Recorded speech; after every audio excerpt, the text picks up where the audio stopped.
Hello guys, welcome back my channel Puja day. কেমন আছো তোমরা? আই হোপ কি তোমরা খুবই ভালো আছো, আর আমিও খুবই ভালো আছি। তো এই যে বিকালবেলা বাবু শুয়ে উঠলো, তো বললো খিদে লেগেছে মামা, কিছু বানাও না। তো আমি বাবুকে বললাম চল কি বানাবো বল। তো ফ্রেঞ্চ ফ্রাই বানাও। তো আমরা ফ্রেঞ্চ ফ্রাই তো বানাবো না, पर ওরকমই একটা জিনিস বানিয়ে খাওয়াবো। তো চলো ভিডিওটা স্টার্ট করি। তো এখানে দেখো আলুটিকে ভালো করে ধুয়ে নেব।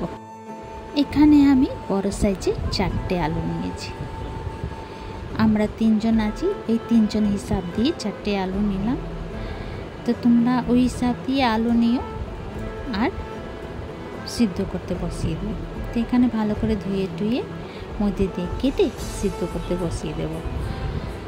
আর 2-3 দিন দিয়ে মৌসুমটা একটু মেঘলা মেঘলা করছে আর ঝিরিঝিরি বৃষ্টি পড়ছে, বেশ একটু ঠান্ডা ঠান্ডাই লাগছে, ভালোই লাগছে। পরে বৃষ্টিটা আর ভালো লাগছে না। এই পুজো পাঠ দিন এসে গেছে, তাই তো বৃষ্টি আর ভাল লাগছে না। তো এই বৃষ্টির মধ্যেই সন্ধ্যার সময় এরকম নাস্তা যদি হয়ে যায় বেশ ভালোই লাগে খেতে। এত সুন্দর সুন্দর প্যান্ডেল বনছে পুজোর, আর এই বৃষ্টি বাদলের মধ্যে যদি নাই ঘুরতে পারে কেউ, মনটা কত খারাপ লাগবে। খের এখানে দেখো আলু ধোয়া হয়ে গেছে, আর এখানে মধ্যে দিয়ে কেটে নেব। তো এই কেটে নিয়েছি, চুলাতে বসিয়ে দিলাম সিদ্ধ করতে। সিদ্ধ হয়ে গেছে, এবার নামিয়েও নিলাম, আর ছিলে নেব আলুটাকে। তো চলো ছিলে আসছি সমস্ত আলুটাকে।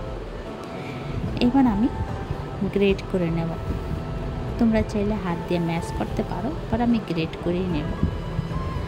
তো সমস্ত আলুটাকে আমি গ্রেট করে নেব। এখানে দেখো গ্রেট হয়ে গেল। এই রেসিপিটির মধ্যে বেশি কিছু যাবে না, একদম কম যাবে ঘরের মধ্যে অ্যাভেলেবেল থাকে, তাই দিয়ে আমি বানানোর চেষ্টা করেছি। তো এখানে দেখো কস্তুরি মেথি নিয়ে নিলাম, আলু সমস্ত আমি গ্রেট করে নিয়েছিলাম। আর এখানে কড়াই আমি বসিয়ে দিলাম। কড়াইয়ের মধ্যে দিয়ে দেবো শুকনো লঙ্কা আর খাড়া জিরে। এটাকে একটু ফ্রাই করে নেব। তো এখানে দেখো আমার রাজা বেটাবি চলে আসলো, ও আমার সঙ্গে একটু হেল্প করে, ওর ভালোই লাগে। তো এখানে জিরাটা ফ্রাই হয়ে গেছিলো, তো জিরাটা আমি আলুটার মধ্যে দিয়ে দেবো। আর এই যে শুকনো লঙ্কাটা একটু ফলের মধ্যে কুটে নেব। তারপরে দিয়ে দেবো কর্নফ্লাওয়ার,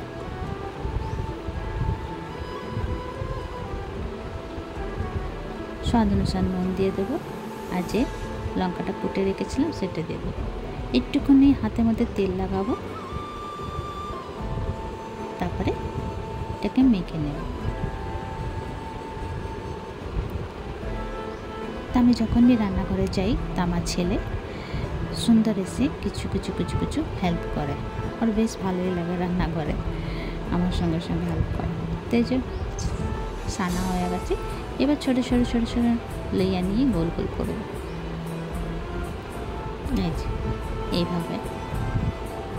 তো এটা দেখানো কিছু নেই, এটা তো তোমরাও জানো গোল গোল কেমনে করতে আছে। তো চলো সমস্ত করে আসছি। তো তোমরা যেরকম শেপ দিতে চাও ওরকম শেপ দিতে পারো, কারণ আমি গোল গোলে দিলাম। তো এই যে সমস্ত বানিয়ে নিলাম, আমি আর আমার বেটা 2জন মিলে সমস্ত বানিয়ে নিলাম। রেডি। এখানে কি সুন্দর লাগছে রসগোল্লা। আবার কড়াইটা বসিয়ে দিলাম, গরম হয়ে গেলে এবার রিফাইন অয়েল দিয়ে দেবো।